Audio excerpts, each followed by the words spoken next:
Hey everybody, Nick here, and today I got a review for you of these very interesting watches here. These are the Model 2 by Serge Panchenko, Serge watch. First off though, in the name of full disclosure, I gotta let you know that these guys were sent to me directly by Serge. He reached out to me and said, hey Nick, you wanna check out Model 2? And after Model 1, absolutely the answer was yes. But I did tell him, as always, I'm gonna talk about the good, the great, the bad, and the ugly. They might be gems, they might be junk. He did still send them along. Nonetheless, we have to assume these are the very, very best quality controlled little watches here ever, and I'm doing my best not to let that affect the nature or the quality of my review. Next thing, let's do some size comparison. These are not particularly, they look bigger than they are. We'll go ahead and do this in millimeters, because let's use a sane unit for once. And what we see here is it is around 42 millimeters in terms of width. With the crown, that goes up to 45. The bezel itself is 37. Face on this guy is 27 or so. The lug width here is 22 millimeters, so I can just tell you that because it's a 22 millimeter lug width, but yeah, 22 millimeters. And then the thickness on this guy is coming in at 13 millimeters or so. Then finally, maybe the most important number for most people wearing this watch is that this is a 45.5 millimeter lug width, which is actually very nice. That makes it wear a lot more nicely on relatively small wrists, with one exception that we'll talk about later on. And then actually, finally, I'd like to do a quick comparison size-wise to the Model 1. And so what we're going to see here is that the Model 2 actually looks a little bit bigger, but nonetheless, it is not particularly huge, right? It's a little thick, but at the same time, it's not a gigantic watch. It is surprisingly wearable. Next thing, who the heck is Serge Panchenko? What is Serge? Well, Serge is actually a pretty well-known person in the knife-making scene, right? Serge has been making products like the Serge Panchenko bean, as well as designs for a bunch of other folks, Hawk Orbit, etc. But he has recently started also making and designing watches. And that's a wonderful thing. I love seeing designers testing new areas, right? And so these are all being designed, and all of the Serge watches are being designed by Serge, and they're manufactured, I'm told, in Hong Kong. Or at least, at the very least, the Model 2 is. I don't know what the first one was, but nonetheless. And this is the second model, as Model 2 might imply, and is a very different piece. So let's go on ahead and jump in. Oh, and then finally, I should note, this is not an included strap. This is a strap that I put on this guy. We'll talk about why in a bit here. But anyways, we'll talk about, let's talk about the good, the great, the bad, and the ugly of these very interesting watches. So on the good side, to start with, like I said, this wears better than you would think. I have relatively small wrists, around 6.5, 6.25, depending on the day you're looking at. But nonetheless, if I put this guy on my wrist, it actually wears reasonably well, right? It is not particularly tall, which tends to be the killer dimension for a lot of people. Wide tends to work better than tall very often, so it doesn't end up feeling like I've put a guacamole plate on my wrist all day, right? And so it's also not too ridiculously thick. Yeah, it's a little bit on the thick side, but it's not over the line, right? So this ends up wearing a lot better than one might expect, and I appreciate that. Next thing, Serge made some improvements in going from the Model 2 to the Model 1. Did I really just reverse 1 and 2 in terms of ordinal? Anyways, going from the 1 to 2, he made some improvements here. Now we have a minute track, right? So previously we just had markers every 5 minutes. Now we have markers for every minute. This is not super necessary, but it does help give you a little bit more precision in measurement and makes it a little easier to set these guys more exactly. It also now has a date function here. There's a date window down here. It is currently the 29th, and so that can be a nice thing. The lume on this guy is great, whereas on the original one it was okay. It was decent. And the other thing that's nice about this guy is that the dial is orientable by lume alone, because if you just look at the lume, not only do you get the outer bezel, but you also get a gap at 6 a.m., and you know exactly what that is, so even in the middle of the night, no matter the position of your wrist, you know what time it is. And so all of those things are very, very nice details. I appreciate seeing Serge making improvements as he's going along here. Next thing, you get lots of different options. This is the black dial. He says, pointing to a black dial and expecting you not to know this. Hey, I wonder what color this one is. It's gray. There is also one that is blue and one that is orange out there, but I like that you get a couple of different options out there. That's a nice thing, and they all seem to be interesting colorways, and each one has slightly different, features, right? The gray has black hands, whereas this guy has a white and an orange hand. So that can be very nice. Next thing, this guy comes with a rubber strap, and it is this rubber strap right here. It is in many ways, it sort of feels a lot like an isofrane style strap, and it is a good strap. It is a nice rubber. It feels relatively soft. It doesn't smell particularly like vulcanized. Oh my God, you know, there are straps that smell like boiled hell, and this ain't one of them, right? This is a nice little strap. And so it comes with this strap, or he's also offering a nylon strap for smaller wrists. Talk more about that later, but nonetheless, it's nice that you're coming with a bespoke, and by the way, it is bespoke, right? You see Serge's logo on there, and you see the top here, you get Serge. So he's really doing a good job to brand the strap too.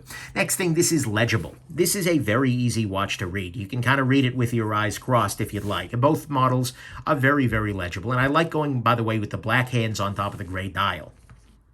So that is something you got to keep in mind. It's also legible because the crystal is nice. It'll stay legible for a while because it is a sapphire crystal. As it says in the very back here, sapphire, right on here, sapphire crystal.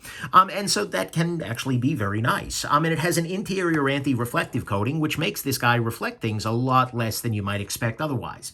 So that's good. Next thing, the movement on this guy is a Miyota 9015 movement. Here, I'll zoom in a little bit so you get the closer details. But anyways, it is a Miyota 9015, or Miyota, not quite sure which, movement. It is a hacking movement, meaning that if I twist this guy, remove the pull-out crown, so to speak, and I pull all the way out, and I don't rotate. That's what made the minute hand move. But anyways, you can see that the second hand has now stopped. You can also, you know, set the time as one might expect. And it is also a quick set date feature. And because I am during the middle of the day here, I can use that feature if I want, and I can advance the date to the next day very quickly without going all the way around twice. So that's a nice thing. It is also a hand winding movement. So right now I am winding the watch a little bit because this is a mechanical watch. There are spinny gears and a little pendulum, effectively, well, rotational pendulum, whatever, that is keeping the time in there. It has a 42-hour, that is, power reserve, meaning you take this off your wrist, it'll last running for 42 whole hours. It has, like I said, a date window with quick set. It is running at 4 hertz, 4 beats per second, well, 4 ticks per second, I suppose. Beats gets a little awkward. And then both of the examples that I've got here on the table, whoop, wrong watch, are running within a plus or minus 10-second per day window. And in fact, this guy was running a little bit fast. This guy was running a little bit slow. In practice, the gray one, when I wore it, was about 4 seconds per day slow on the wrist overall, with some variance in there. But anyways, on a time grapher, these are both doing well and well within the plus or minus 10 window. So that's perfectly fine, I think, at this kind of a price point. So there you go. Next thing, it is nice that we have the option of a date window. On the first one, obviously, there is no date window. So what day is it? I don't know. You don't necessarily need a date window, and it definitely takes a little longer to set a watch with a date window, but at the same time, it's a thing. It has the full dive bezel on here, and this is actually a unidirectional dive bezel, which means I can take this guy. If I try and rotate in this direction, trying to go this way, nothing happens. But if I rotate this way, very nicely clacks along. And that's nice. This is a good thing, for instance, if you're out doing diving. Oh, I better put that straight or the people are going to cruise ship. It's not going to be pretty in the comments. We'll just put it that way. But anyways, so this guy is, actually, I'm going to be cruel. But anyways, this guy is showing off the diving bezel, and that'll help you if you are actually diving, you know, track the amount of oxygen you have, that kind of thing.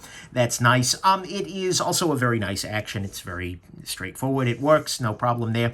It is 300 meters worth of water resist, 30 atmospheres, and that basically means that you just do not need to worry about water. You can dive with this, you can freaking do whatever you'd like with this guy. Water-wise, it's gonna be fine. 300 meters is more than you really need, and it gives you a lot of margin for error as the seals on the watch get older and older and older with screw-down crown, everything like that. Water is just not a thing you have to worry about with this guy. Then finally, on the good side, this is a relatively unique design, right? If you take a look at this guy, sure, I mean, there are elements of it that are reminiscent of other dive watches, because, dude, it's a dive watch, right? But the faceting on the case is very fascinating, as are the relatively bold lines in the indices, things like that, the sector dial, etc. It's maybe not as out there as the Model 1 was, but at the same time, it's still a pretty bold watch. And so I got to give them credit for doing something a little different, something a little unique. So to me, at least, all that's good is that it's got a unique design, 300-meter water resist, full dive bezel, a date window, Miyota 9015 movement, which, by the way, is going to be, it's a very standard movement, so you're very likely to be able to get it serviced or replaced down the road if something goes wrong, rather than some weird proprietary movement, which might not do that. It has a sapphire crystal on there, which is very, well, the watch is very legible, generally speaking. Comes with a nice rubber strap here that is bespoke and labeled. Lots of different options, some improvements from the original one, and it wears much better than you would think. On the great side, to me, what is great about this watch 100% is actually the lume. What I mean by that is I'm going to charge this off camera with a very powerful flashlight, and what you're going to see is that this watch is very, very powerfully loomed. Not only are the hour markers strongly loomed, as well as the hour, minute, and second hand, but the bezel itself also has a great deal of lume, and this is an all-night-long sort of lume situation. You also see that there are different colors, actually, for some of the different hours. They've got different colors for well, you can see exactly what's going on there. In practice, that effect fades very quickly. After a while, especially with, dark adjusted eyes, you can't really see that difference. But at the same time, it is a cool little thing. And especially if you walk into a building that's relatively dark after a relatively bright, time in the sun, your watch is going to be lit up like a freaking Christmas tree. And as a lume junkie, certifiable, that's cool. And especially having the bezel lume too, that's really neat. And so to me, at least, the great part about this, and given I'm not the most mature person in the world, but boy, does I do love some lume. And the lume on this is absolutely awesome. So that's what's great. On the bad side, one thing that is a little bit frustrating is actually from the Model 1, they are very difficult to get at the time of writing this review. I'm not seeing any in stock. And so I really do hope he makes more of an effort to keep Model 2 around on an ongoing basis, because good products deserve long-term availability. And I would hate for this to become a limited edition brand that's, only relevant for 15 minutes every few months, right? That's definitely something I want to see, kind of recurring availability of any damn thing. But anyways, that's not about this particular watch, but it's a thing. Next thing, price-wise. Price on this guy is $450, and that's okay, right? $450 is the same price as the Model 1 on the bracelet here. And I gotta be honest with you, there it felt a little bit stronger, partly because you do have a very nice bracelet in play on the Model 1. That definitely does help things a little bit. But it feels a little bit more middle of the road, and as a result, it feels like it's got stronger competition, right? Particularly when the design is more mainstream, the competition is kind of nipping more at the heels. And so I feel like the price on this guy is okay, but it's not quite as powerful as the out the gate, like this is unique and really good. I feel like they could have pushed the value a little bit more. That said, there are a lot of watches out there with this movement for $500, $600, $800. So it's not entirely out of line, but it's not quite as impressive as $450 with a bracelet in the Model 1. Next thing, the hands on these guys are not reflective. What I mean by that is the hands are entirely painted. One of the nice things about having a reflective set of hands on the watch is that you can very often, even if the lume isn't well charged, you can catch reflections of light behind you someplace and still see that. Whereas here, you're really relying on the lume. That's not the end of the world, and especially on the gray model, I feel like the painted black hands actually help the legibility pretty substantially, but at the same time, it is something to keep in mind. Next thing, this does feel a little bit less unique relative to the Model 1, right? This is a neat watch, and I think it is very Serge in a lot of ways, but it doesn't feel as far just crazy as the original one did, right? I kind of miss, for instance, the crazy Stonewash, which isn't that crazy if you're from the knife world, but in the watch world is what, really? And it has design elements that are still unique and nice, but it just feels like more of a canonical dive watch, so to speak. And it's just not as boom, in your face unusual as Model 1 did. And so as a result, I think it has a lot more competition out there. I mean, there were a lot of dive watches that if you really squint, you kind of look not so far from this, whereas this is just sort of its own unique beast. I also got to say, I do miss the interchangeable bezel. I think that was one of the neatest tricks of Model 1, and I kind of would have liked to have seen something similar to that show up again in Model 2. Not the end of the world, but I hope that's something that we see back later on down the road, because I think it was a really cool idea. And to me, all that is the bad, is that I miss the interchangeable bezel a little bit. It does feel a little less unique relative to Model 1. The hands are non-reflective, if that matters to you. The price is okay. It's not great, but it's also not it's not terrible either. But it's just okay. And then I really do hope that long-term availability is better for this one than for the Model 1.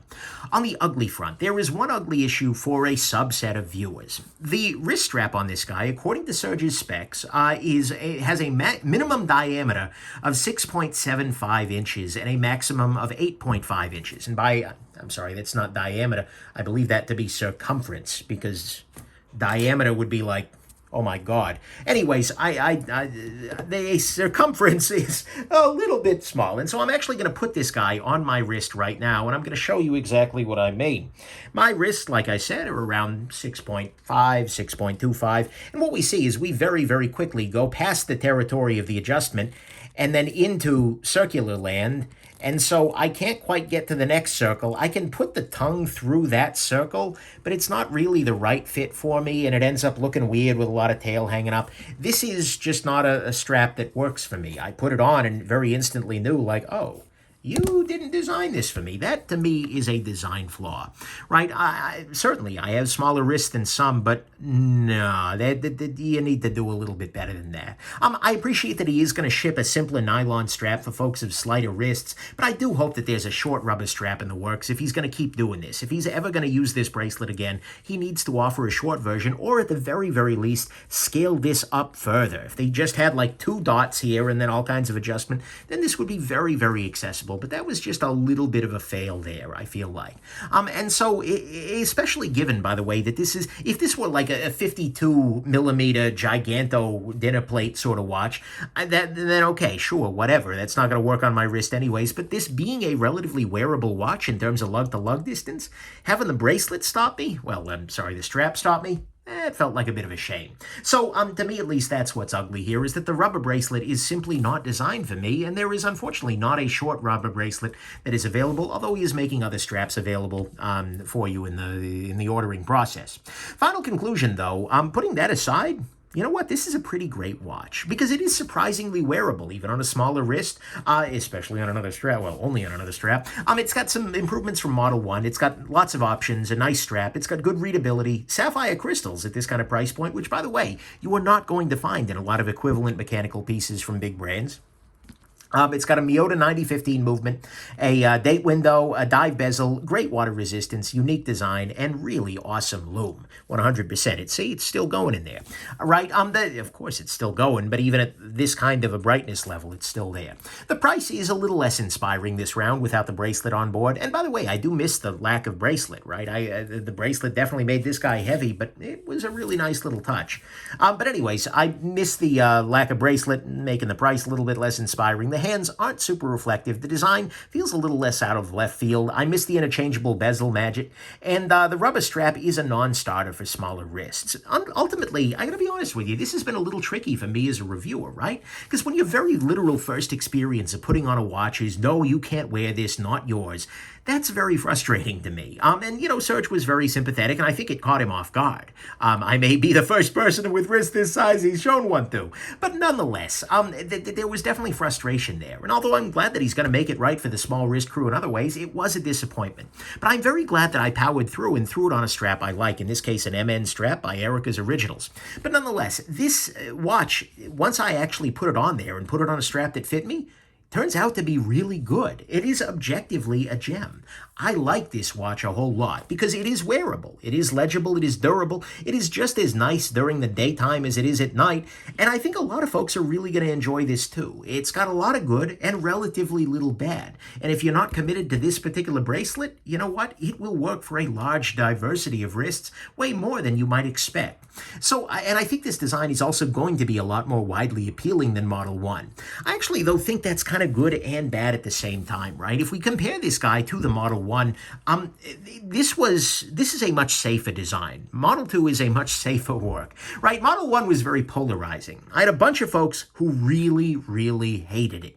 Right? You show this off on Instagram, people are like, oh my God, what are you wearing, Nick? Oh.